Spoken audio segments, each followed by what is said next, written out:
Hi, everyone, and welcome to the special simulcast, Neil Haley Show and the Cutting Edge Benefits Podcast with our host, Anthony McMahon. Anthony, great topics every week. We get to see Tom sometimes and then you sometimes. So tell us what the topic is today. Yeah, just working through, with a bunch of groups and seeing how we can save them money and keep the renewals low. I thought, something we don't always touch on that, I know Tom does discuss is RX spend and how to best go about it. So something that's really unique with our solution is basically how to use the secondary card, aka the MERP, to keep your drug costs low, source drugs as, low as humanly possible cost-wise through our third-party PBM. And then also, what does that ultimately do to your renewal, next year since you're doing that? So I kind of wanted to touch on that piece. And Okay, if you want to tee it up, basically, let's just get going. All yeah. right, so about the MERP. Define MERP for people. Yeah, Medical Expense Reimbursement Plan is a form of a health reimbursement arrangement, Section 105 of the tax code. Basically, it allow you to offer better benefits to your employees at a fraction of the cost. Everything that runs through it is a write-off for the company, and it's a tax-free benefit for the employees. Interesting. Why does not everyone do it? What do They're you not think? aware. They are just simply not aware. Interesting. Okay. So talk about how this is an important strategy and what you recommend in this podcast. Yeah, so essentially the norm of it is, you buy a health insurance plan with whatever carrier, all the major guys, UHC, Aetna, Cigna, Blue Cross, whoever. And you run everything through there. You go to the doctor, you hand them the Blue Cross card. You go to the pharmacy, you hand them the Blue Cross card. So at the end of the day, every cost that you incur on the medical side or the RX side is, made aware of to the insurance carrier. You're running it through them for coverage. The problem with that, especially in the RX side, is that by filling those drugs, obviously they know how much those drugs cost, and by proxy, they know what conditions that you have because you're taking the drugs for those conditions.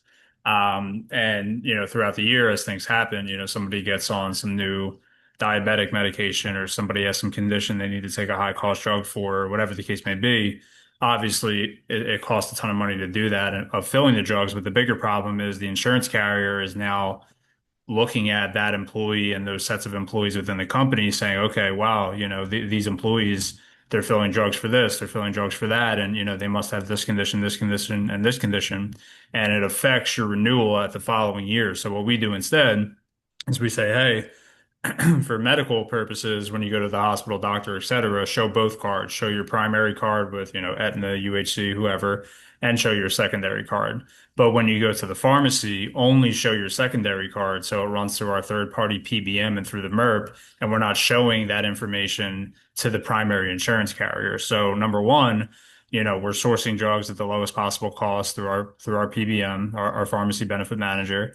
They're sourcing everything, under the sun, manufacturing coupon cards, generic versus brand, et cetera. But also by having it not run through the primary insurance, we're not showing those drugs to the carrier. And that helps your renewal next year. When you get your increase and you get your renewal rates back, they're unaware of these drugs, they're unaware of those conditions, and that helps keep your costs low year over year. Interesting. So you have those two cards, and that second card is where you get the better drug costs. Yep, better drugs cost at the point of service, and it helps keep your primary renewal down with the major carriers because they're unaware, of those drugs, or, the fact that you're filling them in there as well. It keeps your RX spend down, it keeps your claims down. It's just a better way to go about it, going through a third party PBM as opposed to running it through the major insurance carriers. Unless the drug is extremely expensive and it's like, hey, this employee's going to hit their deductible and they could be done for the year, that might make sense. But for the majority of drugs, especially if they're not super expensive, but it's going to show these conditions and rack up claims over the year, it's better just to show that secondary MERP card solely, have it go through the PBM, not through the carrier, keep the cost low at the point of service, but then also lower the cost at renewal because your group looks healthier on paper. So your group has to be healthier. They're going to raise your prices even more. Exactly. If you show them all the drugs, if you show them all the conditions, if you run everything through the carrier, they typically will hammer you at the renewal, and the increase is probably not going to be your liking as a business owner. Oh my. Like, and so that's interesting to do that because some people probably do the medical reimbursement plan, but then run it through the first card, and then the big time problems happen the next year. Yeah, that's what I mean. And once they know, they know. You might have to switch carriers. You might have to go to an entirely different plan. So, going about it in that manner, is what we find keep the cost low for our clients. Like a lot of, and this is the reason I'm bringing this up is we got some renewals back, in the last week or two, and they looked really good. Our spend was down, claims were down, on the level funded plan. People are getting refunds from the insurance carriers because they didn't hit their claim spend threshold that they paid premiums into. So by running all of the drugs and the RX through solely the secondary medical expense reimbursement plan card, that allows all of that to happen. It keeps the cost low on the drugs. It can get you refunded for claims on the level funded plans that we're enrolling people in, and it also will help your renewal look good next year, so you don't have to switch carriers and you're not getting this crazy increase. Interesting. So, how much decrease in drug costs with running it through the second card? What are you seeing? I mean, it all depends. I think the problem with it is, if you run it through primary, it typically just gets approved. The cost of the drug is the cost of the drug, and that's what it is. But what we're doing instead is we're sourcing it. So somebody puts in for a brand, we're, trying to find them a generic. If somebody has a, high cost drug gets above, say, $250, we're seeing if there's a manufacturing coupon card available. Trump RX is a thing now. Good RX. There's all these different, programs out there that people can tap into and utilize to lower the cost, get the manufacturer of the drug or some sort of program to pay for it. But if you're just using regular insurance, you're typically never going to do that. But we do that in tandem with the employees that work for our clients, to keep their costs low, to keep the group's costs low, and to ultimately save everybody as much money as possible.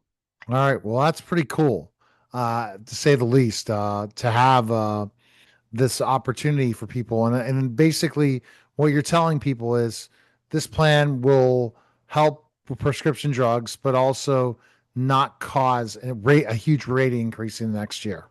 Yeah, it's two birds with one stone. It's going to help you at the point of service in the moment, and it's also going to help you lower the cost next year on your primary insurance plan by, not showing them everything and keeping claims as low as possible. So that's a little tidbit and a tip for business owners listening out there. Okay. All right. And the best place you can go is claimlinx.com. Schedule a call with Anthony today. Appreciate it, Anthony. Yep. Thanks, Neil. That was the special simulcast, the Neil Haley Show on the Cutting Edge Benefits Podcast, guys. Take care.